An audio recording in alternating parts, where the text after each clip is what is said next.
When we got the Texas Rangers and Arizona Diamondbacks pulling off upsets to face off in the 2023 World Series, everyone collectively had a feeling that it wouldn't have great ratings. They were the 5 and 6 seeds in their respective leagues. Neither team had superstar personalities necessarily, at least not as known. I mean, they both had really good players, but these were teams who hadn't even made the postseason in more than half a decade. It wasn't a very drama-heavy anticipated matchup, and as expected, it had very low ratings. I thought it was a fun World Series. It had fun moments, but overall, definitely not a standout one and not a World Series everyone was excited about. 2024, you can't have much more of a switch around. Both number one seeds in each league are facing off, and it also happens to be the two biggest, most valuable franchises in the sport with the most popular players in the sport. Each team has a player who's already won MVP at least once and is about to win it again this year. Shohei Ohtani is about to get his third and Judge his second, and Shohei is not just a baseball player. He's an international celebrity. So, yeah, the anticipation of this year's World Series is a little different from last year's, if you can't tell. The ratings will be insane. The entire country of Japan will be watching. I wanted to acknowledge this video really quick. The players were having pre-series media sessions, and Shohei Ohtani was talking to the media at an umbrella with relief pitcher Ryan Brazier next to him. And I mean, we basically have this SpongeBob meme recreated. This is also the most expensive World Series ever. I mean, these ticket prices are absurd. You want to go? You might as well put a down payment on a house or a car, and you're gonna have to take off at least one limb depending on which seat you get. And if you want to sit across the street and try to look through with binoculars, that's $5,000. For real though, the average ticket of this year's World Series games, whether at Dodger Stadium or Yankee Stadium, the average ticket is over $1,400. The average. Standing room tickets are at least $1,500, it looks like. Standing room. You drop $1,500 and you're not buying a freaking seat with that. That's just enough to be inside.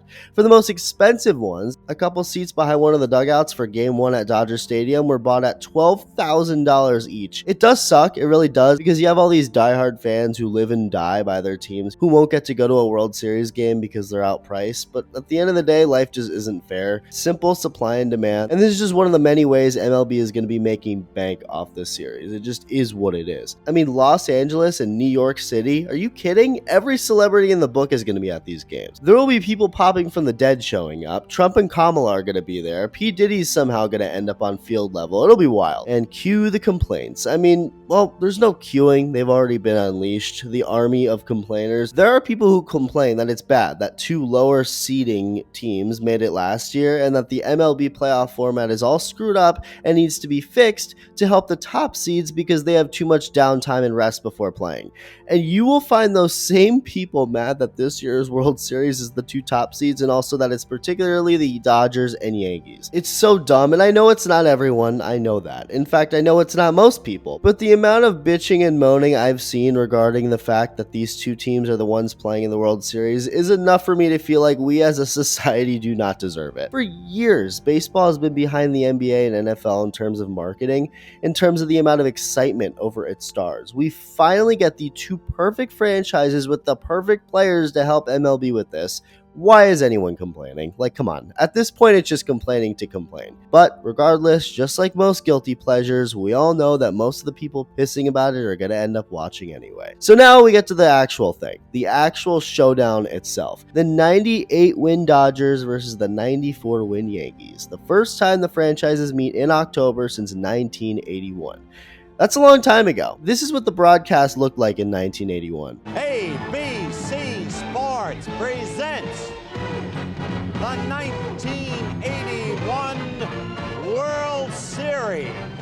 Live from Yankee Stadium, the Los Angeles Dodgers against the New York Yankees.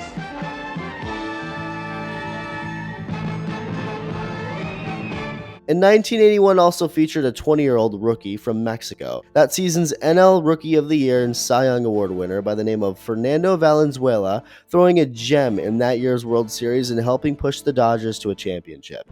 He very sadly just passed recently, so rest in peace to him. And to honor the hero and legend Valenzuela was for LA and the Dodgers, the team will be wearing a patch in his name for the series and all of next season. 43 years after he entered the league with style. So how does this updated series look? Well, despite both teams being as good as they are, just like any team really ever, there are weaknesses, things that could really end up being the deciding factor if they don't get their shit together enough. For the Dodgers, it's the starting rotation. Why? Well, at this point in the season, the Dodgers have 3 starters. 3. That's it. I mentioned recently that I lost faith in the Dodgers before the postseason because of how battered up their pitching was. I mean, just destroyed with injuries. And now, arguably, the biggest reason the Dodgers are in the World Series? No, not arguably. It's actually the most important reason. It's been the pitching, but more notably, the bullpen. These guys have been straight nails all postseason long on a team that needs them as much as possible. Like, seriously, if they screwed up at any point, really, it's done. It would probably be the Padres getting ready to play the Yankees right now. The Dodger rotation is so thin, with Yoshinobu Yamamoto, Walker Buehler, and Jack Flaherty as the 3 guys in it, and they haven't been particularly sharp mostly.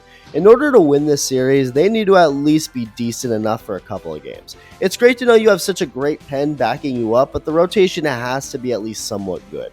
That's their biggest weak point that the Yankees also, on their end, need to take advantage of. As for the Yankees' biggest weakness, rather than the Dodgers' weakness being just a whole part of their team, with the Yankees it's different. I think their weaknesses are a little more spread throughout. The rotation is significantly more comfortably off on paper because once things go down on the field, anything can happen. But the Yankees have 4 solid starters. But it's not like this is a guaranteed lock, especially against the literal best offense in baseball. The Yankees, like the Dodgers, do also have a good bullpen, but not as deep of a bullpen as the Dodgers, but where the advantage goes back to the Yankees is how much more the Dodgers rely on their pen, and that's not a good recipe to have to use all your guys all the time. The Yankees offense has weakness amongst the greatest. Obviously, Stanton and Soto have been stupid this playoff run. Gleyber Torres and Anthony Volpe have been good at getting on base, but after them, it's a whole lot of nothing. But then again, who's to say Judge won't go off in the World Series? He's still the best hitter in baseball, so who am I to sit here and doubt him? I'll tell you exactly what I will doubt, though, and that's this World Series being lame, because it's shaping up to be the exact opposite of that. So for anyone who says it's rigged or bad because the richest teams are buying a championship, no, here's what's happening. Baseball is happening. Sometimes the unexpected teams will come through and go far. Other times it will be the expected teams, just how it is. Last year we saw a couple teams who just barely snuck in to take down all the teams who won 100 games and got in with ease. This year we saw the top dogs taking everyone else out. That's not rigged. That's not bought. Of course these aren't underdogs, but that's okay. Because what they are 2 of the most powerful and impactful franchises in all of sports that employ some of the most powerful and impactful players in all of sports. And to see them face off in the biggest stage possible is truly a gift for Major League Baseball. And we should all enjoy and appreciate that. I know I will. Oh, and as for my prediction, not that my opinion matters, it doesn't. The only thing that matters and factors in anything is what happens on the field. But my prediction for this series, Yankees will be tough, but I think the Dodgers finally get that parade they never got to enjoy 4 years ago. And I got them doing it in 6 games. Let me know your thoughts, and thank you for watching.